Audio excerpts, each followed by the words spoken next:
What the fuck is up, everyone? Prison Meddler here, back with a reviewing and rating every album series. Today, we will be reviewing every Machine Head album. As you may know, we have a little change of plan. I decided to do Machine Head first, because I was listening to him a whole lot lately since they got a new album coming out. So, titled as Unatoned, Unitone, coming out April 25th. As we know, they got an album coming out pretty sooner than I thought, as you may know. But, like, 2.5 years, which is a pretty short gap of Machine Head albums. Since they kind of releasing new albums, like, every 4 years, 3 or 4 years. Now they're releasing it every 2.5 years. But anyway, besides all that, yep, I'm reviewing every album by Machine Head. As you know how I do it. I rate scores from 0 out of 5 being the worst and 5 out of 5 being the best. Just so you guys know, I'm not reviewing EPs, compilations, demos, or any live albums. I'm only reviewing the full-length studio albums only.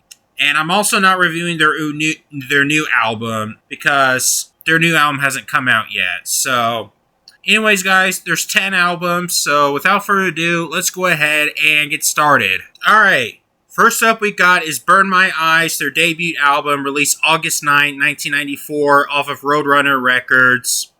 As you may know, their debut album, it was considered as a groove metal classic, considered as one of the best metal albums in the 90s. So, as we know, the album, as we know, the lyrical themes usually ties in with social disorder and coercive intertensions that the band was exposed to by at the time. Throughout the process of this album, determined by the current events at the time, such as the 1992 Los Angeles riots and the Waco siege of 1993. And elsewhere, there are some tales of physical and mental abuse, the condemning process from religious socializing, succumbing to substance abuse, and themes of urban decay, social unrest, rebellion, belligerence, and socio-political commentary. So, as we know, throughout this album, it's got full of really heavy riffs, full of classic songs like Davidian, Old, Thousand Lies, None But My Own. It's got some really punching riffs. It's got some thrashy elements too, like for the song Blood for Blood. It's got some like high tempo punching riffs, head banging, a lot of that shit and such. So yeah, guys, I have to say it's definitely a metal classic. So, but I'll say this, spoiler alert, it's not my favorite Machine Head album. We'll get to that later. But as for this album, I think this is the band's only album with the drummer Chris Kontos I think he's been in underground bands after that. This is the only album with him on it. And according to what I'm reading, this was Roadrunner's best-selling album until it was surpassed by Slipknot's self-titled album in 1999, which is pretty interesting. But yeah, I have to say, I really enjoyed this album. I thought it's a really great album from start to finish. Yeah.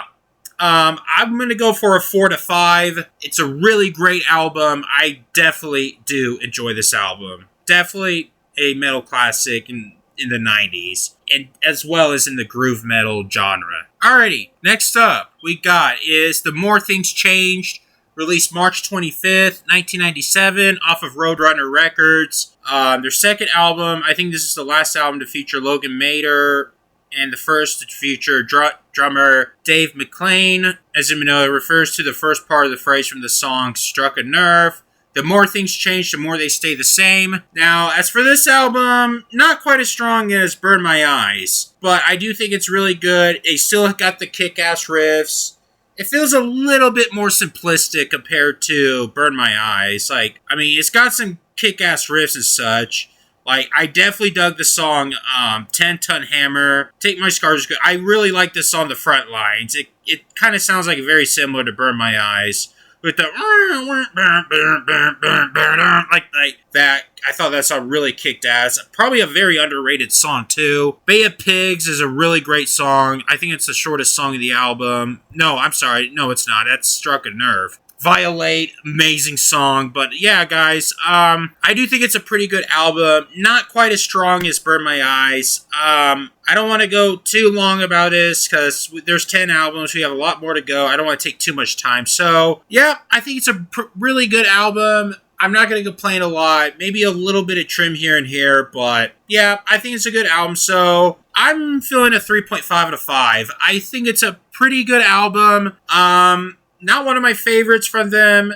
I would still come back to them from time to time. So yeah, I mean, I can see why many people love this album. If they're like old school shit, this is definitely for them. If they love Burn My Eyes, they'll definitely love this album. So yeah, guys, I think it's a really good album. Not one of my favorites from Machine Head. It's still really good, and I would still come back from it from time to time. Alrighty, next up we got is The Burning Red, released August 9th, 1999, off of Roadrunner Records.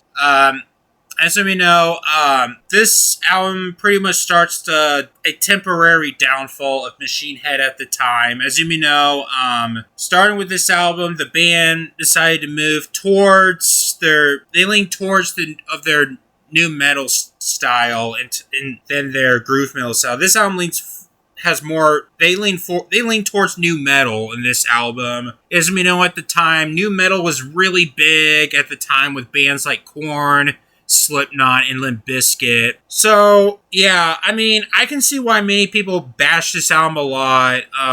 As for me, somewhat of a mixed bag for me, even though it kind of has some guilty pleasure moments I do like. I can see why many people hate this album because they definitely changed their sound on this album. They definitely lean towards the new metal sound, which instead of the grooves thrash sound from their first two albums. But I can somewhat see why many people dislike it. I mean, hell, there are some songs that I really don't like on this album. Like, I'm not a fan of their Police cover track, Message in a Bottle. I'm not that much of a fan on here. But and I'm not really a fan of From This Day. I'll admit, I hated Robb Flynn rapping. He sucks at rapping. I'm sorry, he's not a good rapper. It's just cringe at times. But besides that, I do find some songs that actually do hit, like The Blood, Sweat, the Tears, Exhale the Vile, I Defy. I do think these songs pretty much do hit, and as you may know, the album was produced by Ross Robinson, who did Korn and Slipknot's first two albums. So, yeah, as you may know, fans complained about the rapping, which I'm one of those people that do complain about it. But lyrical I don't know much about the lyrical themes on here. From what I read, the song 5 is about a sexual abuse incident that Flynn suffered back as 5 years old. Flynn says recording the song was way too difficult for him. I think he was molested when he was 5 or something, I'm not going to go into that. But from what I said, it was too difficult enough for him. He refuses to play that song live. But besides all that, I can understand the band wanted to sound different, even though it's somewhat of a one-off album. Like, I do have some enjoyments from this album at times. Like, I may not like the song Silver that much. It kind of sounds like a radio poppy friendly type track. But other than that, it's fine. I'll say that. It's fine. I wouldn't say it's bad or anything. It's just it's whatever. So, I'm going to go for a 2.5 out of 5. I think it's okay. It's fine. I mean, it's not good. It's not bad. It's fine. I mean, some people love it. Some people hate it. Me, it's love-hate relationship towards it, maybe. I don't know. But it's a fine record. I mean, it's alright. I mean, I may not like this direction either, but it's fine. Whatever. Alrighty. Next up we got is Supercharger, released October 2nd, 2001, off of Roadrunner Records. Now, this album continues on with their new metal sound, with more radio-friendly, butt rockish sound to it.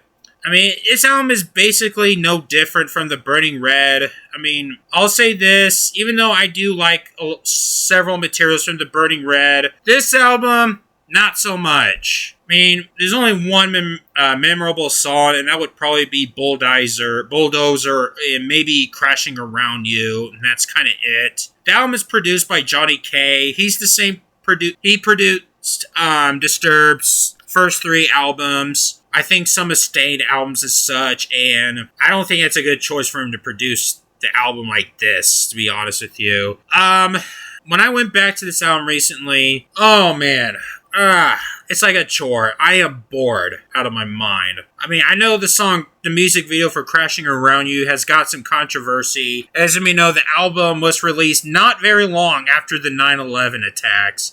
And the music video is just buildings falling down, which caused some controversy.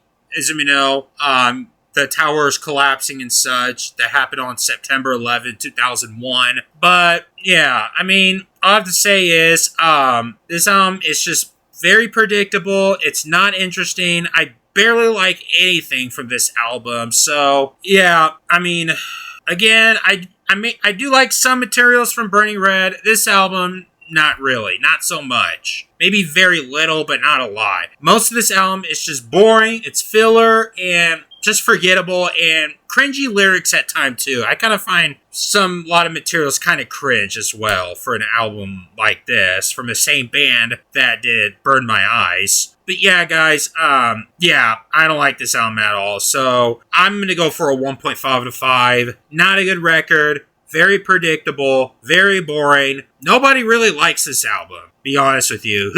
Who likes Bull Supercharger? I can't find one person who likes this album. Because there's a good reason not to like it. It's boring, it sucks, it's very dull, and it's weak and lame. And hopefully I don't have to come back to this album ever again. So there's that. Alrighty, next up we got is Through the Ashes of Empires, released October 27, 2003, off of Roadrunner Records. As you know, this album completely abandoned their nu metal sound. As you know, around that time, nu metal has stopped being popular. Nobody really cares about nu metal anymore around that time. So, and their last album, Supercharger, didn't really go too well, to be honest with you. It didn't really go too well, so they decided to go back to their roots from their first two albums and made it sound better. Because I really enjoy this album. As you know, the guitarist, Aru Luster, left the band due to creative purposes. The album was written by 3 members, who was the temporary guitarist Phil Demo, only joining in for the recording sessions and such. So, yeah. I mean, I have to say, I always enjoy this album from start to finish. So I think starting this album, the next few albums, is definitely my favorite era of Machine Head. It's got a great run streak and such, so it opens off with a really classic track, Imperium. Definitely enjoy it. Bite the Bullet, Left Unfinished Elegy. I definitely enjoy this. I consider this as more of a follow-up to Burn My Eyes than I do with The More Things Change. Like, you got some punching riffs. I could definitely consider this as a Return to Roots album, Return to Classic Roots album. So I think around that time, they kind of got a struggle with Roadrunner Records in the U.S. The album did not release in the U.S. until April of 2004. And due to make up for the fans, they added a bonus track called Seasons Wither to make up for the delayed release. So, yeah, I mean, this album, I definitely enjoy it. I don't know what to say. It's a Machine Head record. That's all I have to say here. I know I'm not really going into further details. Like I said, we got a lot more to go. I think it's a really great album for most parts. So I'm going to go for a 4 out of 5. Not a very strong one. I'm like leaning towards I'll go for a 4 out of 5. Leaning towards a 3.5. I think it's a pretty great record. I do prefer this over The More Things Change, but I prefer Burn My Eyes over this album. But I definitely think it's a really great album, for sure. So there's that. I think it's a really great album. Really great Return to Roots album, so there's that. Alrighty, next up we got is The Blackening. Released March 27, 2007, off of Roadrunner Records once again. Now, remember earlier in the video where I said Burn My Eyes is not my favorite Machine Head album? We'll get to that later.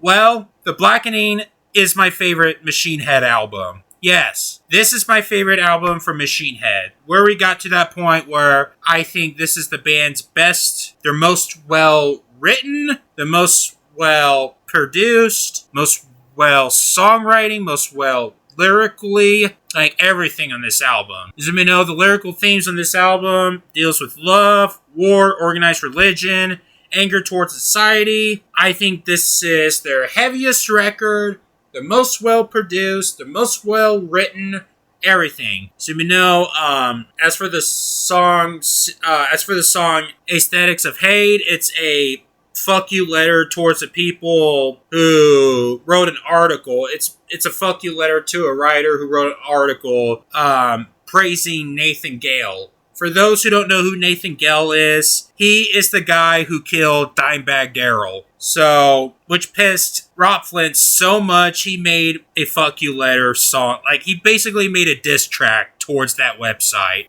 Aesthetics of Hate is a diss track. And as for the song Clenching the Fist of Dissent, A Farewell to Arms, Halo, as you may know, throughout the album deals with politics, war in Iraq, organized religions, respectfully, like conducting research and found that a lot of stuff does not add up. As we know, it's kind of like a sequel to Burn My Eyes. Slanderous deals with hate that still exists throughout society. Wolves addresses the band's competitive winner-takes-all spirit. Now I Lay Thee Down features a Romeo-Juliet-esque love story about one person killing another person and then killing themselves. And yeah, so that's how pretty much deals with this album throughout. It feels like anger. It has a lot like going on with the Iraq war, you know, like war on terror and such. The song, the diss track Rob Flynn did towards the article, towards the author who praises Nathan Gale for murdering Dimebag Darrell. And yeah, now throughout the album, it has amazing riffs. It's a lot more aggressive. I think this is their heaviest album. So yeah, I definitely enjoy this album. It definitely sets the tone. According to Rob Flynn, the song Clenching the Fist of Dissent and Wolves were the most difficult song to make. And I have to say, it executed very well. It's contributed numbers of tracks. The introduction of the song has 90, including multiple 3 parts, harmony, sorry, that was my cat, with 2 guitars, 20 tracks of snare drums, 4 kits of kick drums. I have to say, that probably takes a lot of money. It continues with 5 electric guitars, 3 acoustic guitars, and 2 bass guitars. And he also describes the song Wolf as very difficult because it's got to be super tight. There are so many riffs that just locked up on down picking, and it has a lot of engineering going on. I think it's their most hard worked album as far as I know of. I definitely enjoy the song Halo. I think it's probably their most biggest hit song, Halo. 9 minutes. Full of headbanging choruses, headbanging riffs, melodic choruses, epic as fuck guitar solos, everything. So yeah, guys. And it's got the most melodic track too, like the song Now I Lay Thee Down. Easily the most melodic song on the track. I definitely enjoy this album from start to finish. I think this is an amazing record. So I'm going for a 4.5 out of 5. I think this is their best album. Like I said, this is my favorite Machine Head album. I definitely enjoy it. It's definitely well written. And yeah, I definitely enjoy this album. One of my favorite albums of 2007.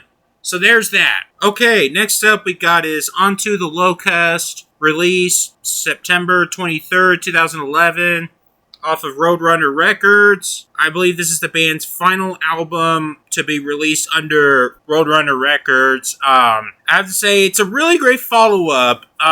This album not a lot of people talk about this album. I think it's a really great album. Is it as strong as The Blackening? No. I think this is the band's shortest album at 48 minutes, I believe. Let me look. Yep, 48 minutes. So yeah, I think it's a really, really strong album. It's got more of a prog elements to it, progressive elements to it. It starts off with the song Unto the Locust, which is divided in 3 parts. Sangre Sani, I Am Hell, and Ashes to the Sky. Be Still No, Locust, really great track. There's only 7 tracks on here, and all of the songs are over 5 minutes, which is... All of the songs are really top-notch. Album also contains a lot more melodic elements, a whole lot more than he did in the previous albums, with certain songs like Be Still Unknown and The Darkness Within. Darkness Within is easily one of their most melodic songs on here. As you may know, it starts off with the acoustic ballad. It's an 8-minute track. No, not. It's a 6.5-minute track. I definitely enjoy it. It starts off as a ballad, and it starts off strong in the second half.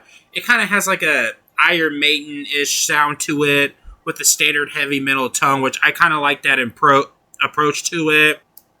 So, yeah, and then we got some of the much more of a thrashier sound to it, like, again, with a song like I Am Hell. This Is the End is a lot more thrashier sound. I do like the blast beat in the chorus from Dave McClain.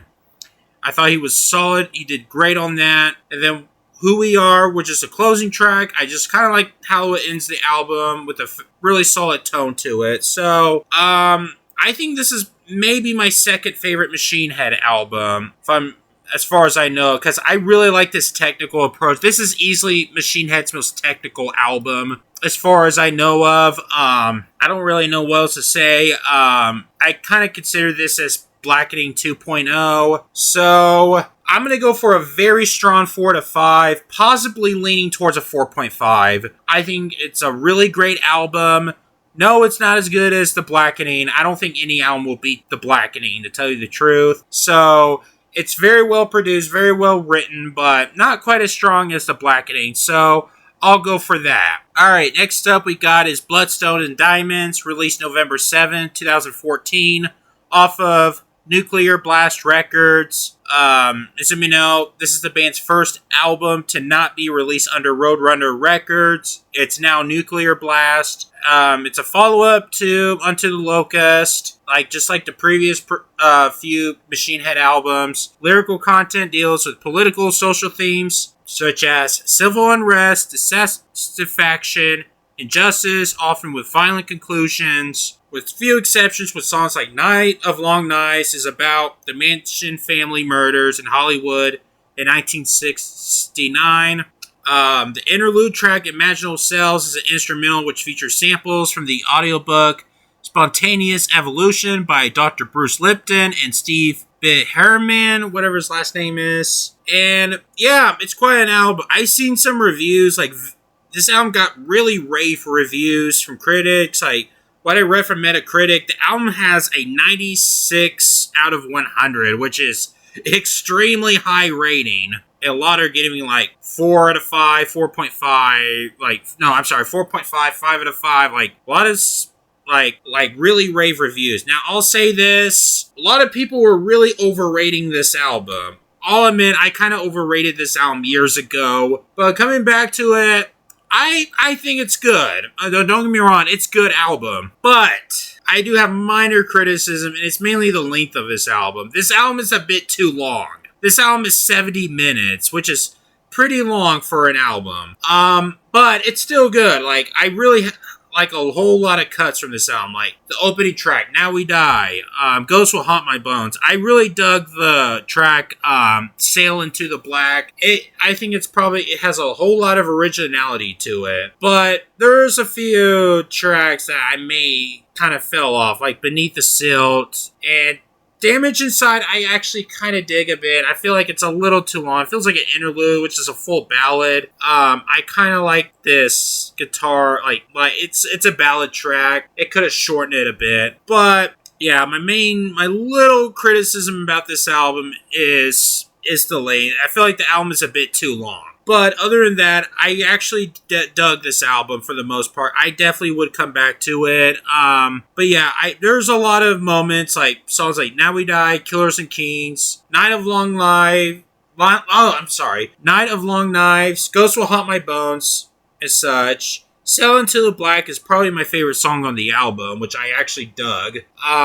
But mainly the second half of the song is kind of a little bit of filler here and there. But other than that, I actually dug this album for the most part. So I'll go for a 3.5 to 5. It's a really good album. Again, it's really well produced, well written, but it's not quite as strong as The Blackening and Onto the Locust for such. So yeah, it's definitely not as strong as the previous 3 albums, but I do think it's really good. I think it's a really good album. Kind of overrated, but it's still a really good album. It's just, my main criticism is just the length of the album. The album is a bit long, but it's still really good. Oh boy, do we just get there yet?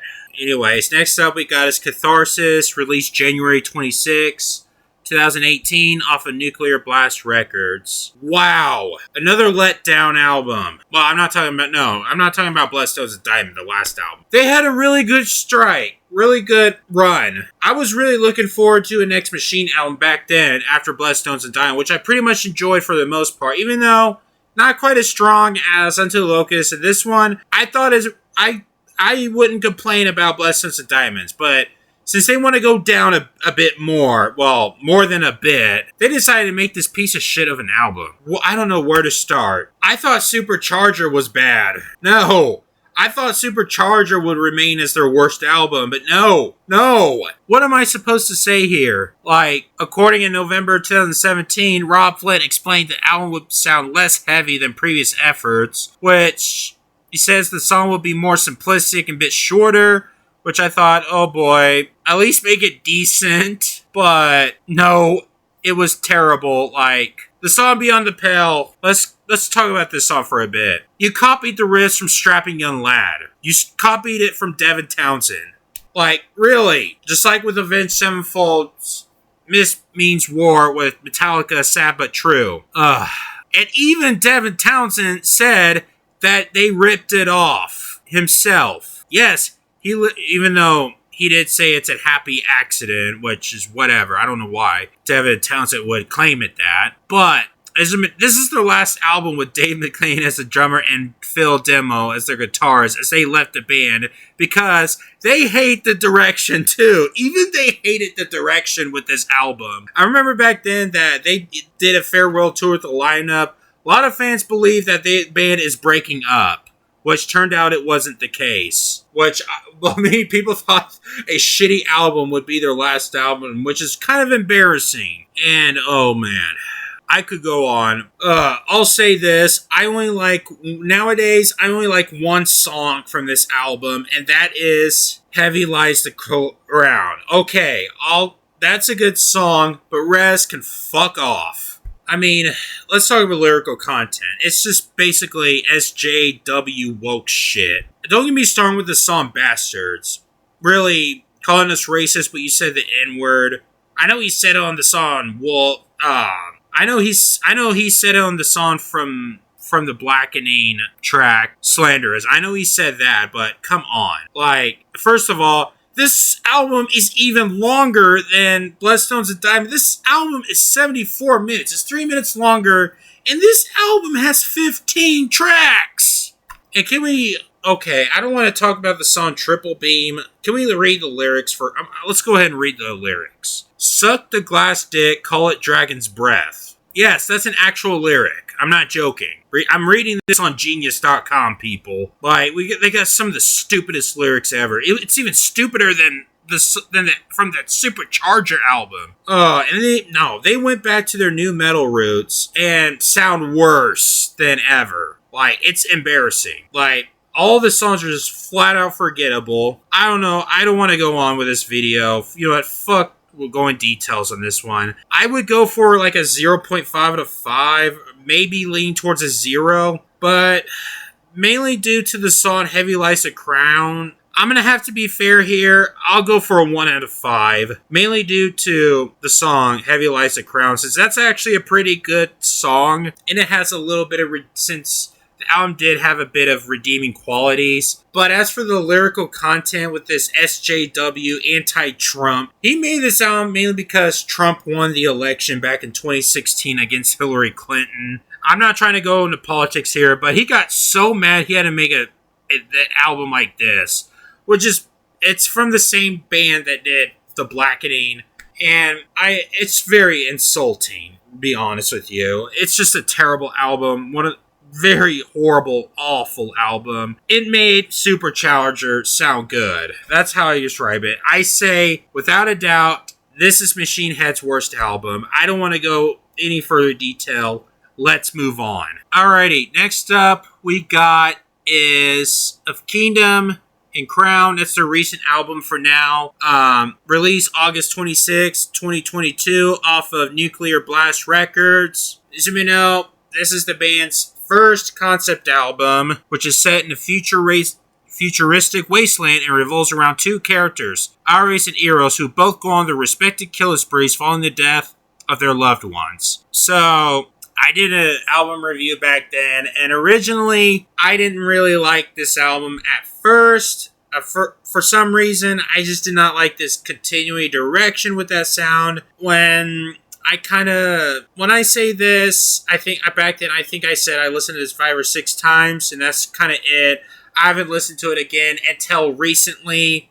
Now, back then, I'll say this. It is an improvement over Catharsis, that's for sure. As far as itself goes, it may not be the direction I like from them, but as I separate this from this band's discography and such, it's fine. Okay, I'll say this, the album is fine. Yes, it's a major improvement over Catharsis. I'll say this, I overreacted back then. It wasn't a total bore fest as I thought it was, but it's still not a masterpiece. Okay, guys? I know you guys really love this album. Some of you may say it's one of Machine Head's best albums, but no, I still don't think it is. Okay? But, yes, I can agree it's a major improvement over Catharsis. But, it's no masterpiece either. But since this is a concept album, it's different. It's fine. I actually viewed it the wrong way when I went back and listened to this album recently. I mean, I'll say this. I'm still not a fan of Robb Flyn's clean vocals. It kind of sounds a little auto-tuned at times. I'm still not a fan of that. But as for the production goes, it's still good. It's got some solid killer riffs and such. And I am not going to deny that several songs on this album are actually quite bangers. Like, I may still hate the tracks, My Hands Are Empty, and No Gods, No Master, but the songs such as Choke on the Ashes of Your Hate, Become the Firestorm, and Bloodshot, they're kind of bangers. Alright, guys, they're kind of bangers. You got me. I'm going to go for a 2.5 out of 5. I definitely don't hate this album as much as I did back in 2022, but I still don't think it's great. I mean, there are some moments, I still feel like this album barely has any lacks originality, just like they did with the other albums. It's very less original. Even though I can understand it's a concept album and such. But, again, like I said, a few of the songs do hit, such as examples like Become the Firestorm, Choke in the Ashes of Your Hate, and such. And there are songs that I still don't like My Hands Are Empty, No Gods, No Master. I'm not a fan of those songs whatsoever. But, then again, I still don't think it's great. I may not dislike it as much as I did back in 2022. I still don't think it's great, but I'll say this, it's by far better. I mean, I prefer this over Supercharger and Catharsis, that's for damn sure. But I say this is my third least favorite Machine Head album. It's just, I don't know. I just feel like they could add more to this album. That's what I would say. But it's not a total bore fest as I thought it was back then. But I still don't think it's great whatsoever. That's all I pretty much have to say here. Alright guys, so that is my reviewing every Machine Head album. What is your thoughts on the Machine Head albums? Let me know in the comments. So yes guys, for real, next up is Arch Enemy. I promise you it's going to happen. Same with Lacuna Coil and such. But anyways, guys, you have to wait until my review on their new album. It's a month away, so I figure I'll just do that first before I do Arch Enemy, so I don't have to get stuck behind again and such. So, yeah, guys, so that is it. Hope you enjoy the video. Subscribe for more content and all that bullshit. And I'm going to go ahead and get the fuck out of here. So, I'm out.